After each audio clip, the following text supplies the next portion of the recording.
Have you ever just looked up at the night sky and wondered, really wondered, about our place in all of it?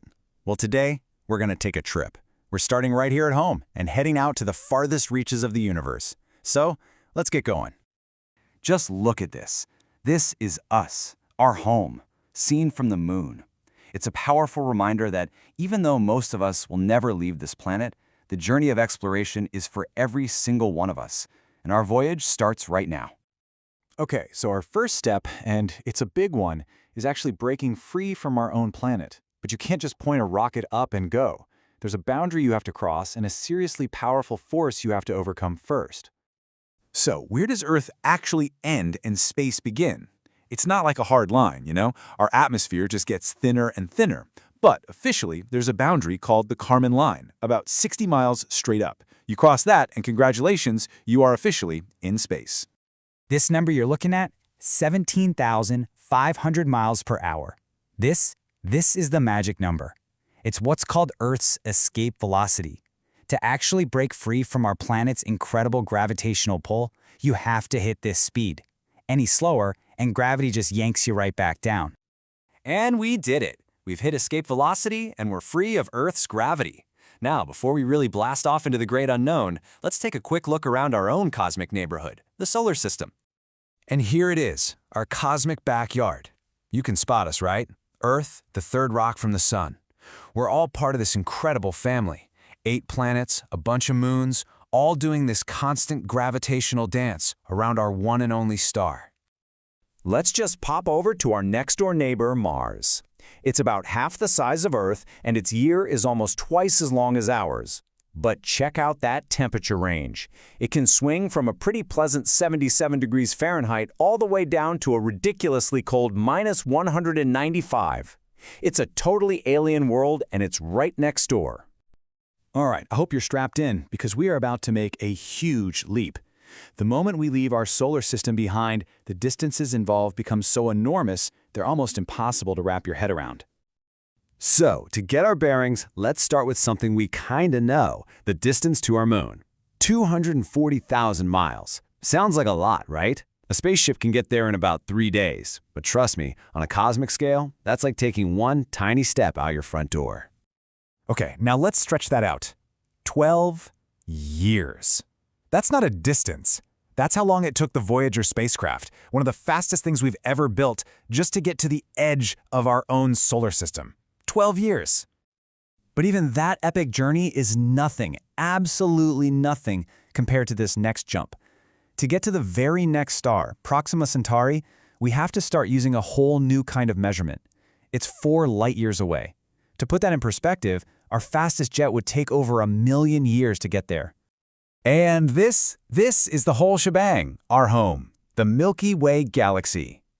From one end to the other, it is a mind-shattering 100,000 light-years across. So what on earth is a light year anyway? Well, since nothing in the universe travels faster than light, we use it as our cosmic ruler. A light year is simply the distance that a beam of light travels in a single year, and that distance is nearly 6 trillion miles. It's the only way to make these insane numbers even begin to make sense. And this leads to one of the wildest, most mind-bending ideas in all of science. When we look up at a gorgeous object like this nebula, we aren't seeing it as it is right now. That light has been traveling for thousands of years to reach us, so we're seeing it as it was thousands of years ago. Every time you look at the stars, you are literally looking back in time. Okay, deep breath. We've gone from our planet to our solar system to our entire galaxy. Now it's time for the final zoom out to the biggest scale there is, the whole universe. Let this number really sink in for a minute. At least 100 billion stars, and that's just in our one galaxy. Our sun, the star that is the center of our world, that gives us life, is just one of them. Just a pretty average star in a pretty average spot. This is one of my favorite ways to think about this, because it makes something truly incomprehensible feel just a little more real. I want you to imagine every single grain of sand on every beach all across the entire planet. There are more stars in the universe than that.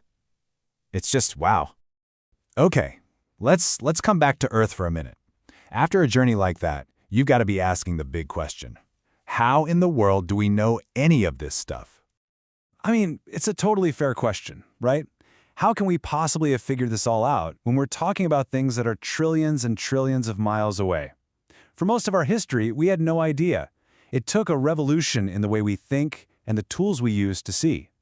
You know, for thousands of years, the answer seemed really obvious. You could just stand still and literally watch the sun, the moon, and all the stars move across the sky. So naturally, we all thought we were the center of everything. It just made sense. But look at the difference a little technology makes. We've gone from the earliest astronomers just charting the skies with their own eyes to building these absolutely enormous modern observatories perched on top of mountains to see into the deepest parts of space.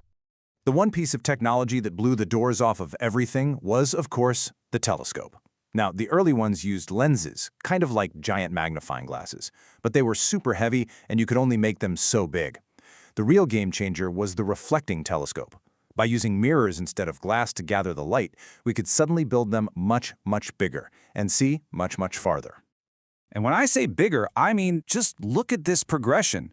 The famous Hale telescope from 1948 had a mirror that was 16 feet across, which was huge for its time. Today, the Keck telescopes are over 30 feet, but the next generation, the extremely large telescope, will have a mirror 138 feet wide. Can you even imagine what we're going to discover with that thing? And that brings our incredible journey to a close. We've traveled from our little blue marble all the way out to the edge of everything we know. In a universe this vast, with 100 billion galaxies, the one thing we know for sure is that the age of discovery has really only just begun. So the real question is, what do you think is out there, waiting for us to find it?